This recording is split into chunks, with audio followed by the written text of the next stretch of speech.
சர்க்குருவே சரணம். வணக்கம். சந்தோஷம். யஜ்ஞங்கள் வேள்வி இருவகைப்பட்டது. அந்த ஒரு வகையிலே புறத்தில் செய்கின்ற வேள்வி, இன்னொன்று அகத்தில் செய்கின்ற வேள்வி, தவ வேள்வி.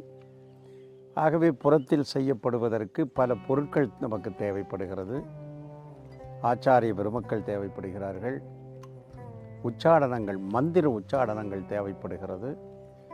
இவைகளை வைத்து புறத்தில் உள்ள பொருட்களின் மூலம் செய்யப்படுகின்ற அற்புதமான யாகம், யஜ்ஞம், தவங்கள்.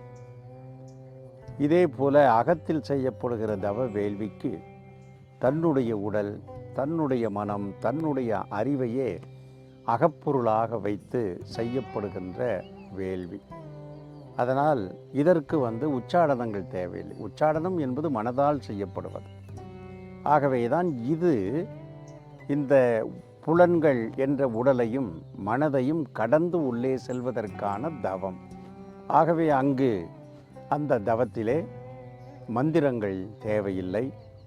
அங்கே மூச்சையும் கடந்த நிலைக்கு நாம் செல்லுகிறோம். மூச்சை நாம் இழுப்பதில்லை, அது தானாகவே நடக்கின்ற அந்த மூச்சை கவனிக்க கவனிக்க ஒரு சில குறிப்பிட்ட நிலைகளிலே மூச்சற்ற நிலைக்கு அது செல்லுகின்றது.